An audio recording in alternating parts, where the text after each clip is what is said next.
Shares for beginners. The advice of a good financial advisor, I think, held Australians in good stead last year. Overwhelmingly, clients were putting money to work at that time. When I say putting money to work, investing in the market as opposed to selling equities, selling shares. It was generally the institutional client bases that we saw around the world that were the ones doing the selling. And it was actually the retail buyer that came in most quickly after the bear market occurred. G'day and welcome back to Shares for Beginners. I'm Phil Muscatello, and that was Anthony Doyle from Fidelity. But before we hear from Anthony, I just got a quick message and wanted to introduce Gemma Dale from NAB Trade and the Your Wealth podcast. Hi Gemma, and you're here to tell us about the Place a Trade to Give the World a Shot Day. Yeah, absolutely. We have an annual charity trading day where we give 100% of our brokerage on the day to charity, and we get very excited about it, and I'm grateful you've given us an opportunity to talk about it. Oh no, thanks very much for coming on and letting us know about it. So basically, NAB Trade is going to be donating all of the brokerage on which day for which cause? So Tuesday, 23rd of November, we will be giving 100% of our brokerage to charity.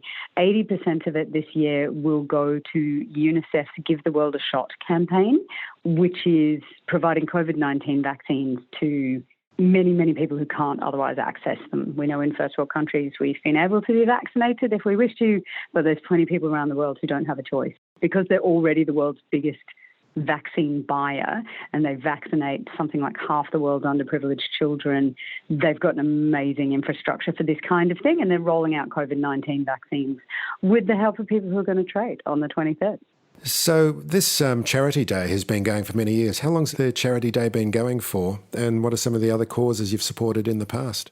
Yeah, so this is our 5th year of running it, and it was originally a staff initiative. It was something the staff at NAB Trade wanted to do, and we all makes us feel good about coming to work, right? It's a wonderful thing. The first year we supported the Luke Batty Foundation. We've supported the Alana and Madeline Foundation, protecting children in vulnerable circumstances. Last year we supported the Burrumbuttock Hay Runners, which was helping drought-affected families, providing them with hay for their cattle, and also rural aid. So it's been a variety of different charities depending on sort of what's most pressing in the year at hand. But in the year of COVID, UNICEF seems a great place to be providing some support. Okay, so tell us the date again and how people can get involved. So the date is the 23rd of November, Tuesday the 23rd of November, and the best way to get involved is to trade through NAB Trade on the day. Obviously, we're not encouraging you to trade if that's not something you would otherwise be doing, but on the day, if you were planning to buy or sell some shares, doing it through NAB Trade, every dollar that you would otherwise pay in brokerage will be going to support an amazing cause. Thank you very much, Gemma. And now we're turning to today's guest, Anthony Doyle. What's macro mean and what does it have to do with your portfolio? What are the great tidal forces that move world markets and pull us little fish around in their undertow? My guest today spends his days planning, strategizing and generally trying to predict what these forces are and which way they are going. Hello, Anthony. Hey, Phil. Anthony Doyle is an investment specialist at Fidelity International. Anthony helps to position Fidelity's broad investment capabilities, strategy, market views and performance. And we've actually been trying for 2 years to get this happening. Yeah. And the reason why, we talked 2 years ago about coming on the podcast and you said, well, I'm a macro guy. And I thought, oh, he's a macro guy. That sounds really important. But I've realised, then you collared me at that ASX meeting and said, when am I coming on? Yeah. We've had a couple of my friends on, Julian and Kyle. Yeah. And I thought, you can't let those guys take all the thunder. Yeah, that's right. So, yeah, it was great to finally get on here after a couple of lockdowns and a global pandemic. Right. Yeah, it just took that to get us on air together. So, macro, you are a macro kind of guy. Yeah. What does that mean? Yeah, so, obviously, in terms of macroeconomics, it is, as you said, the tidal forces, the driving forces of global capital markets. Yeah. And you really can't make an assessment of how a business or a company is going to perform without having an understanding of the kind of macro environment that it operates in. Now, a lot of equity investors, a lot of share investors will like to say, oh, I just focus on the company and I look at the business and does it have an economic moat around it? You know, what are the products? What are the competitors? And that's all fundamentally important, of course. But there's no point, for example, choosing the best performing stock in Argentina and it's up 50% when the currency might fall on you by 75%, or the Argentinian government may have defaulted on its debt, or there's been a great geopolitical event, or central banks are raising rates. So when we talk about macroeconomics, when we talk about macro, we're really thinking about what's the business cycle look like, what's economic growth look like, what are the inflationary forces that exist within an economy or the global economy, and what is happening with interest rates, which is where we start looking at the high priests and priestesses of central banks, of the central banking world. And these are really the forces that dominate fixed income investors' minds. You know, what's happening with currencies, what's happening with interest rates, what's happening with corporate bond spreads. Whereas equity investors, they will not be as impacted by these forces to some extent because generally there's a lot more volatility in equity prices. There's a lot more depends upon the stock-specific factors as opposed to these macro factors. Let's think about the days before COVID. Can you just think back to a time, say, 3 or 4 years ago, and just talk to us about what was happening on the macro side of things and how it was affecting various markets at the time? I mean, I returned from London middle of 2018 and started with Fidelity at the start of 2019. And that was a really interesting time to come back to the Australian market. I'd been overseas for 12 years in Dublin. That's where I saw the GFC unfurl, and then in London for almost 10 years. So to come back in 2019 with almost a fresh set of eyes as an outsider coming back to the Australian market.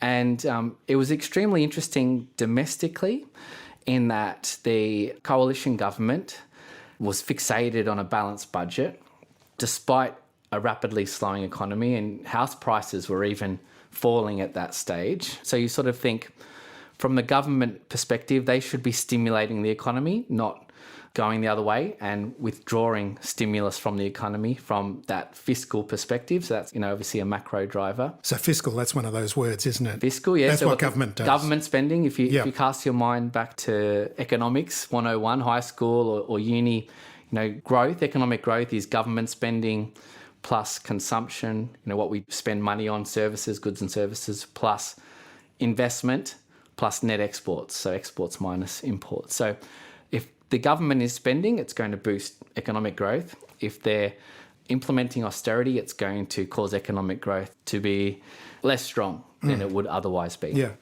So that was interesting, that the government was following this balanced budget approach. You'll remember Josh Frydenberg with the mug. And then on the other side, you had the RBA, Reserve Bank of Australia, saying we anticipate that the next move in interest rates was going to be up. And this was the environment from Jan until the election of 2019 in May. When we had the election result, the coalition was returned into government. And on, I think it was the Tuesday, the RBA came out and pivoted and said, we're not going to raise interest rates. We actually think we're going to cut interest rates. And then on the Wednesday, APRA came out and reduced its serviceability measures on loans for banks. So APRA are the Australian Prudential Regulation And they regulate the banking industry. And loans, right? Mm-hmm. So when we talk about slowing down the housing market, you'll often hear macro-prudential measures. And one of those measures is looking at loans and the serviceability of those loans. So the bank, before they give you a mortgage, they will stress test your balance sheet. And previously the test was, could you continue to service this mortgage if the interest rate was 7.25%? And they removed that restriction. So this meant that banks would find it easier to make loans. And again, economic growth should accelerate. More capital, more credit going into the economy means economic growth should accelerate. And guess what? It's also good for banks because banks make profit off those mortgages, off those loans. So that was the domestic environment. So all of a sudden you had what had been an environment where there were headwinds to economic growth turn around into tailwinds for economic growth. And that had a boost for consumption. And if you think about consumer discretionary sectors, that would be the sector that would benefit from that. We're talking about buying, household items, or whether it's a JB Hi-Fi or a Harvey Norman. And if you think about the banks, they benefit from that. And then from the global perspective, in 2019, there was the famous Powell pivot. So this guy, Jay Powell, is the chairperson of the US Federal Reserve, the world's most important central banker, yeah. We say that China sets growth for the world, but the US sets interest rates for the world. So when the US moved their interest rates, it's extremely important. It affects the cost of capital all around the globe. And because the US dollar is the world's reserve currency, there's so many contracts that are priced in US dollars, including commodity contracts. So when we talk about the Fed doing the Powell pivot, so Powell's the guy in charge, he said that we were raising interest rates, and he pivoted to saying, we might actually start reducing interest rates. So all of a sudden, global and domestic headwinds from that credit liquidity perspective turned into tailwinds, and we saw equity markets respond accordingly. So that's how some of the macro factors from almost 3 years ago sort of set up the rally in the ASX 200 at that time to 7,000 points in January 2020. And then we know what happened, obviously, in March 2020. We've talked about that way too much.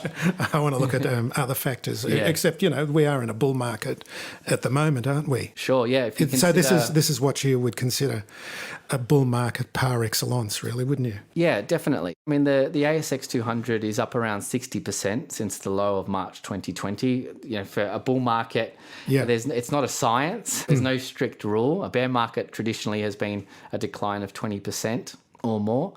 But yeah, we're definitely in a bull market. But one thing we would say is, again, going back to that cyclical element of the business cycle, we would say that we've moved from a early stage part of the business cycle to more mid-cycle now, where the initial return from equity markets starts to become a bit more fatigued. Those initial returns are fantastic when the business cycle turns, when it goes from bad to less bad, and that becomes quickly priced into the market. So the outlook from here is that the growth in equity markets that we've experienced, it's unlikely that we're going to see those type of returns. 60% in 18 months, it's going to be very hard to generate that sort of return profile. Yeah, I think it's interesting to reflect on this, because there's a lot of people who've never really experienced a bear market. It feels like markets just go up, and it's been going that way for a long time, doesn't it? Apart from that little glitch. Well, the last bull market after the GFC lasted 10 years. I mean, bull markets don't die of fatigue. Yeah. And there's a famous saying from a Fidelity portfolio manager, Peter Lynch. I'm sure many of your listeners may have read his books that are quite, held up as, anyone getting started investing, have a look at some of Peter Lynch's books. And his saying is, there's more money lost preparing for a bear market than there is in the actual bear market itself, meaning that, I think the market's expensive, I'm going to go 100% into cash because I have utmost safety. The market could rally another 20% before you see a correction in that sense. So, in terms of bear markets, they are normally short and swift, but brutal at the time. We have lived through one in March last year. The other bear market was really 2008, 2009. The difference this time around is traditionally central banks will cut interest rates to support their economies, and that has a stimulating effect on equity prices. This time around, we're close to zero. I mean, an interest rate of only 0.1%. So the next real recession bear market, a lot of analysts and economists are questioning how can central banks stimulate to the same extent that they have historically done during recessionary periods. Tell us about Fidelity. What does Fidelity do, and what's your specific role in it? What are you doing when you first go into the office and turn your computer on? Yeah, well, I forgot what it's like going into the office. The home office, yeah. Yeah. So, thankfully we're starting to open up again, and we can start to return back to the office. So Fidelity International is one of the world's largest investment managers. So there are over 400 investment professionals. And when I say investment professionals, people that manage money, people that analyse companies, people that invest across different asset classes like bonds, shares, commodities, currencies. And of course, we have a very large footprint. We're in over 26 different countries, office in 26 different countries, but the head office is in London. So I'm in Sydney. My role in Fidelity is to represent the investment teams that are offshore, that aren't in Sydney, to our Australian client base, which include mums and dads, people that invest in our active ETF on the Australian Stock Exchange, to financial advisors, to superannuation funds, and to CIOs and family offices and endowments. And I articulate the views of Fidelity in terms of our house view, what is going on in the macro environment, what asset classes are attractive. But we have a team of 14 investment professionals in Sydney. We were established in Australia in 2004, and we run a number of funds for our clients in Australia. So there are around 16 funds mutual funds, unit trusts, that we have here available for clients and investors to invest in, ranging from Australian equities, run by a portfolio manager named Paul Taylor. So he's very well known in the industry. He's in the Hall of Fame of fund managers. Another person that's well known within the industry and writes a regular column for the Australian Financial Review is Kate Howitt. She also runs an Australian equity portfolio named the Fidelity Australian Opportunities Fund. And then more recently, there's a portfolio manager named James Abella, who has run Australian small companies fund, mid and small companies fund named the Fidelity Future Leaders Fund. And that's generated some very strong performance, and he's won a few awards for being one of the best portfolio managers in Australia. And they're all backed up by this team of equity analysts that analyse the companies, to the nth degree. So we get company management have historically, under normal circumstances, they'll come into the office and they'll have the CEO of BHP or the CEO of CBA and their senior management teams. They'll grill them on what's going on, what's the competitive landscape, all with the hope of identifying those companies that can generate returns over and above, say, a benchmark index exposure. So a lot of different funds that Australian investors can use. But of course, with being a very large investment organisation, we have a lot of resources available to us. So I talk to my colleagues in Shanghai, Singapore, Hong Kong, Toronto, of course, London, all around the world. So that's the great thing about being a large organisation. If I don't know the answer to something, I'm sure there is someone within our organisation that does. So that's your role as the macro sort of role. I'm assuming that there's all of these investment managers choosing different stocks and companies and analysing them to the nth degree. And your particular role is to overlay the macro view. Is that a fair enough way of putting it? Yeah, so I cover Australia and New Zealand as part of my role as well, and we'll give a view on how I think interest rates are going to move in Australia. I'll give a view on, in terms of Australian capital markets, what I think represents good value, whether that be the Australian equity market or the bond market or the currency, and similarly for New Zealand. So I'll feed those views into our global macro team and our global view. But also I regularly interact and sit in on team meetings with the multi-asset team where we're looking at various regions for where we can find those opportunities for our portfolios.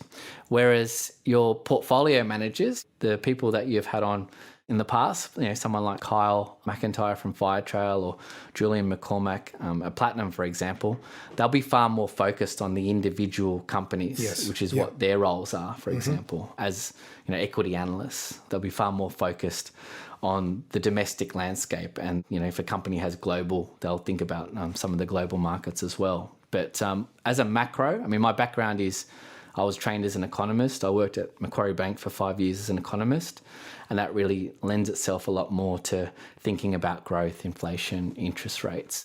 My hesitancy in coming on, originally was that I wouldn't be someone you tap up for the next stock picks, 10 bagger or 5 bagger. It makes me laugh when people tap me up because I don't really have that insight. But I could tell you, for example, what regions in the world look like good value from that market perspective.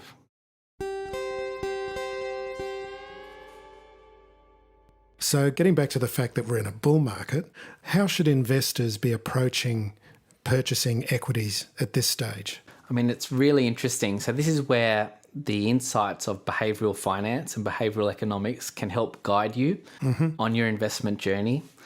So, one of the worst things you can probably do from studies that have been conducted is look at your portfolio on a daily basis. And there was a guy that won the Nobel Prize, Richard Thaler, in 2017, and he's seen as one of the fathers of behavioral economics. And he said, one of the best things I've done is not look at my portfolio at all. And he wrote a famous paper in 1994 saying that you should just invest 100% in equities. And this isn't obviously advice or anything like that. Everyone has different risk profiles, but historically speaking, equities have been a great place to invest. And obviously during the bear market of last year, I had a lot of clients talking to me about what they should do. Should they be selling? Should they be buying? And one of the best things you can do during periods of volatility or bull markets such as this, obviously you look at valuation measures, you look at whether the fundamentals of the market are strong, you look at whether the valuations represent cheapness, fair value, or are expensive. And you also look at technical factors like whether there are flows coming into and out of the market. But one of the best things you can do, and one thing that I was highlighting last year, was that one of the best things to do is to extend your time horizon of investing. So on any given day, there's a higher probability that the market is up than down, because markets generally trend higher over time because guess what? The economy is growing, which is again that link back to macro. So there's a 54% probability that the market is up from 1979, the ASX 200 in total return terms. Whereas if you extend your time horizon to 5 years, no one has lost money. Even if you bought the day before a huge bear market, like Black Monday in 1987, like the tech crash, like the GFC, like COVID-19, obviously you have experienced great volatility, great falls at the time, but after 5 years in total return terms, you're up. So this is the way that generational wealth thinks. Long-term investors. This is the way that superannuation funds think.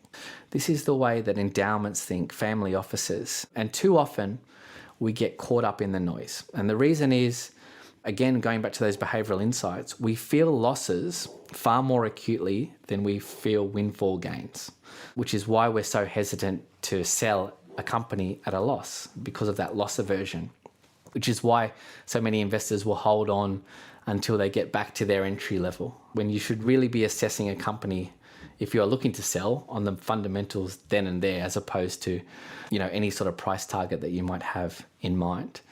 So one of the best things to do is extend your time horizon. And I often talk to investors and they'll say, I'm a long-term investor, I'm patient capital. But when it seems like the world is going to hell in a handbasket and the headlines are screaming at you. And everyone's running from the door. And everyone's running and everyone's investment time horizon collapses to a day, to a week.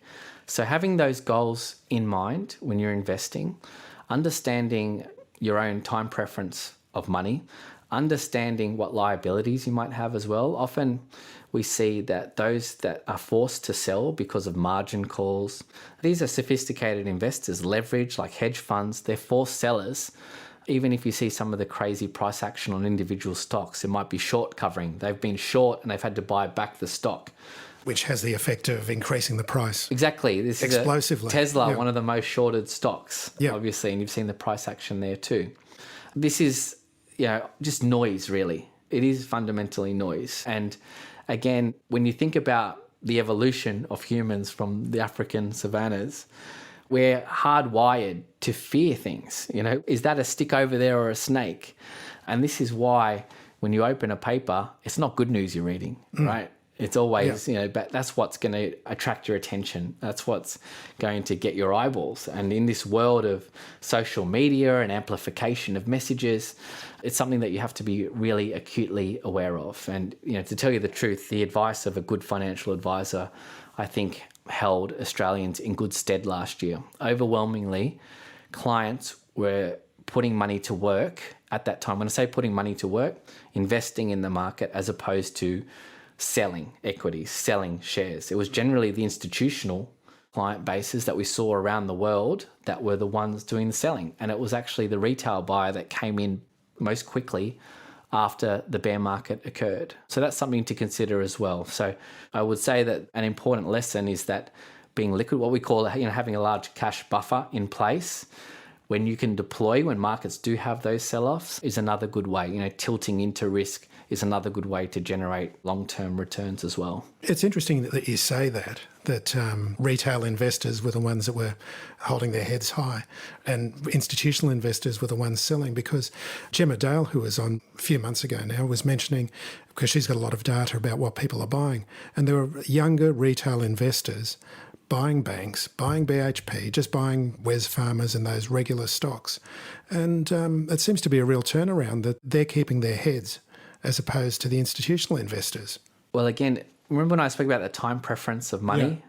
The great advantage that the retail investor has is they're not reporting their returns on it's the quarterly, monthly, it's the quarterly returns, annual, 3-year return cycle. So professional investors, it's very visible whether they're underperforming or outperforming their index, and it attracts inflows, or you might have redemptions from your portfolio as a result as well. So retail investors have a great advantage in that they can extend their time horizon, and they can also withstand volatility to a much greater extent relative to the institutional professional portfolio managers. So that is a great advantage that retail investors have in terms of the time preference of money. They aren't forced sellers when the volatility occurs. A lot of the times, as a professional money manager, your fund may be facing withdrawals. So you have to meet those withdrawals by selling equities when you might not want to sell them. And the reverse, again, as a good portfolio manager, they will typically be liquid enough to deal with those sort of redemption profiles. But guess what? A lot of professional portfolio managers aren't like that. They chase returns. So again, doing your due diligence on individual companies and shares, you should do the same sort of due diligence on fund management firms, like a Fidelity, for example. Do your due diligence on our strategy. Look at the return profile, look at the volatility, look at the Sharpe ratio, look at the competitors that we're competing against, and see if our funds stack up. And I'm confident that they will. They don't all, of course. I'm confident that they will.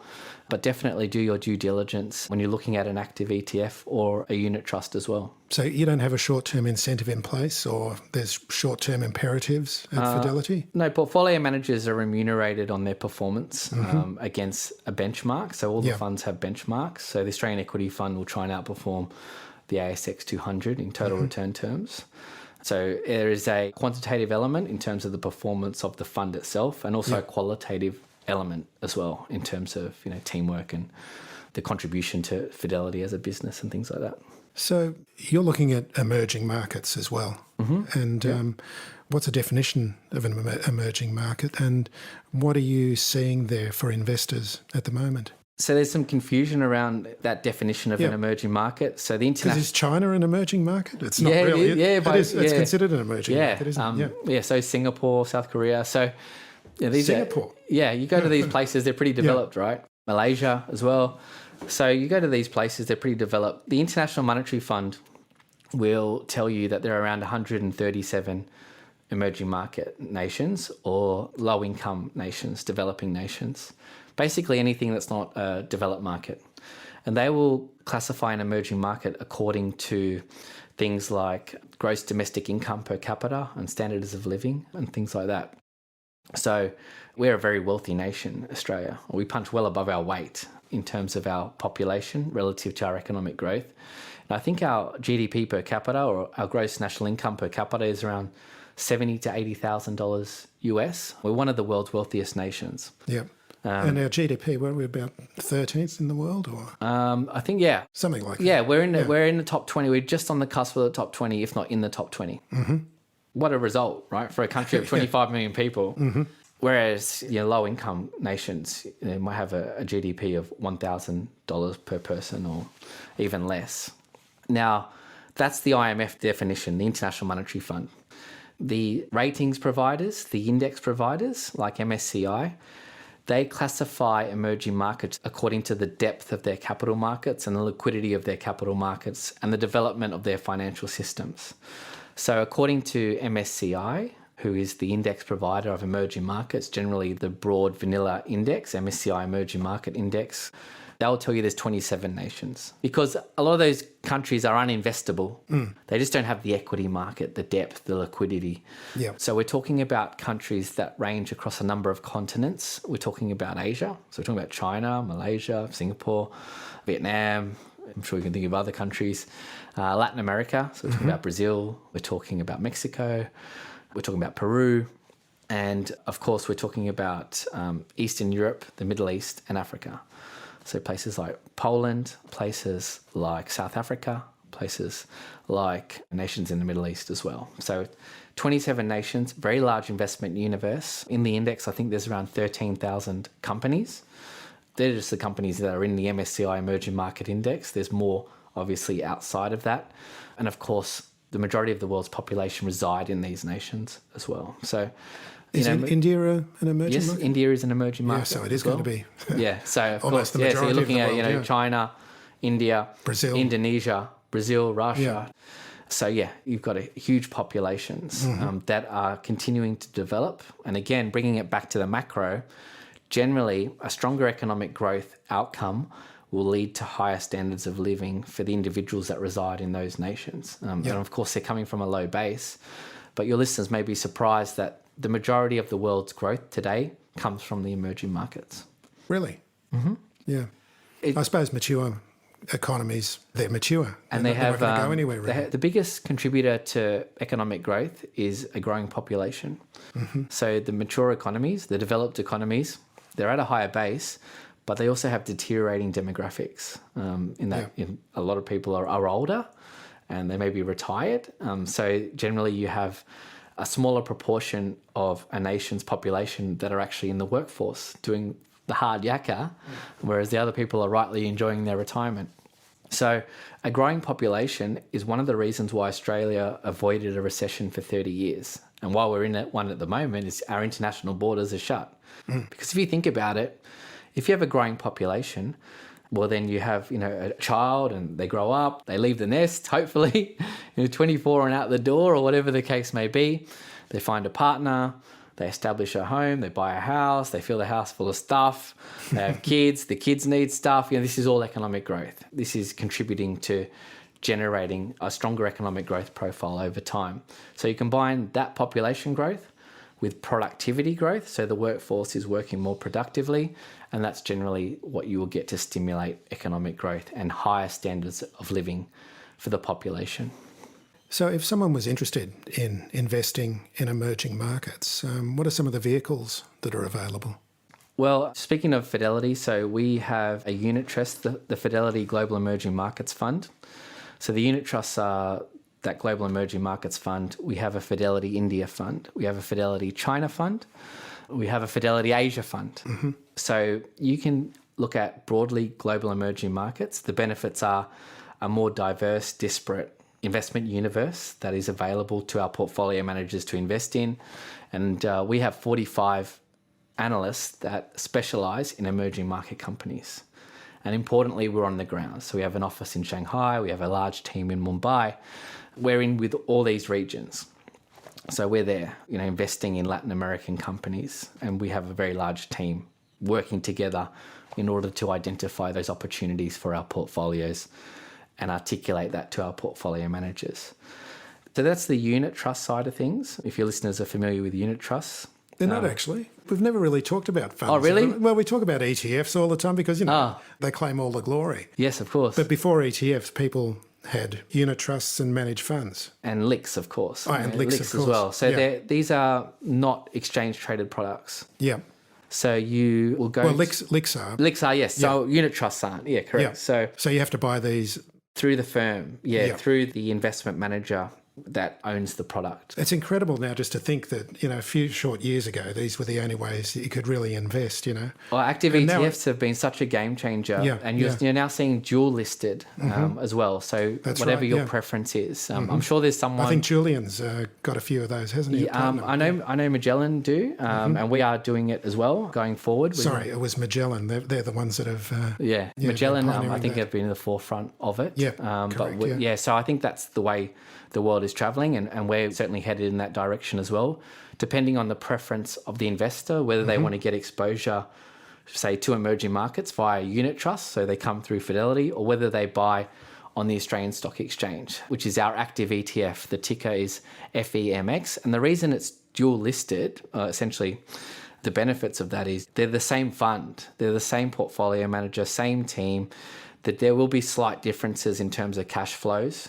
The unit trust might be an inflow and the active ETF may not be, and vice versa. But generally, what you find is that they're mirror. They'll have very similar performance. So I think it's quite unique to Australia. I think Canada is another market that has active ETFs. But when I came back, I had to educate myself on this because I'd been used to investors getting exposure via unit trusts in Europe and the UK.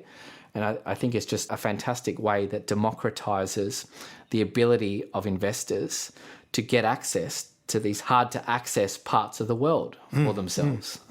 You know, I've spoken in the past at presentations and I've identified companies that Australian investors just had no idea. You know, one is Tektronic, right? So if they've gone to Bunnings and they've bought a Ryobi hand tool, well, it's a Hong Kong domiciled company that own Ryobi and Hoover. Yep. I've spoken in the past about the guy that lit the Olympic cauldron at the 2008 Beijing Olympics. He's got a company called Li Ning, a sports manufacturing and equipment company that's up, you know, I think around 400% in the last couple of years. No one had heard of Li Ning, and obviously he's, you know, extremely household name in China, for example, in having that Kathy Freeman type profile. So there's just a plethora of opportunities in these markets, emerging markets, where they can follow the sort of growth trajectory that we've seen, say, an Amazon have or a Netflix have in terms of the tech areas, but also they are increasingly competing with developed market companies on other areas, not only tech, but healthcare and finance, and they have huge markets that they can tap into. Remember, Australia, our population is 25 million, and I think the adult population is around 18 million, right? Whereas you look at China and you're talking about 1.4 billion people, and you're talking about a global middle class that's growing by around 850 million in the next 10 years, and most of that in Asia. And for anyone that's travelled, no one's travelled in the last couple of years, but you go to these areas and you see how dynamic they are, and there are companies that can tap into that growth. I think increasingly Australian investors will have to have an allocation to emerging markets. They haven't historically had to. They've been really spoiled by the returns that they've been able to generate by just being invested in Australian assets. Yep. But in a world of ultra low interest rates where the cash rate may not move for years, the RBA is telling us 2024, maybe 2023, term deposits yield nothing. Increasingly, I think Australians will want to allocate to riskier parts of the world with the aim of generating those higher returns and help them meet their investment and savings goals over a long period of time. You write a lot of interesting articles for Fidelity. Where can listeners access these articles? I mean, the great thing at Fidelity is, as I said, there's a lot of clever people and we regularly interview them on webinars. You know, I write a lot as well. So we want to really democratize our research and provide that to clients or prospective customers. And the best place to look at for any of that information is our website, fidelity.com.au. But we host investment seminars and webinars where we'll have on a geopolitical expert or our team that have been focused on COVID-19 and the development of vaccines, or particular companies that may or may not benefit from the reopening trade, and access to, you know, some of the best thinkers within Fidelity, access to someone like Paul Taylor, you know, Hall of Fame portfolio manager that's been investing in Australian equity since 2004, and some of the lessons that he's learned over his investment career as well, or talking to Kate Howard. So it is really a great place. We have the resources that we can help investors on their journey, and we specifically focus content on those investors that are perhaps new and feel a little bit overwhelmed. We have investor-specific content for them as well at our website, fidelity.com.au. Oh, well, we'll put links in the blog post so people can follow up and learn some more. Of course, they can contact me as well on LinkedIn or anything like that. I'm happy to have a chat. Oh, fantastic. Anthony Doyle, thanks very much for coming in today. Thanks, Phil. If you found this podcast helpful, please tell a friend, especially if it's someone who needs to start thinking about investing for their future. You'll be helping them and helping me to keep this show on the road. Shares for Beginners is for information and educational purposes only. It isn't financial advice, and you shouldn't buy or sell any investments based on what you've heard here. Any opinion or commentary is the view of the speaker only, not shares for beginners. This podcast doesn't replace professional advice regarding your personal financial needs, circumstances, or current situation. And thank you for listening to my podcast.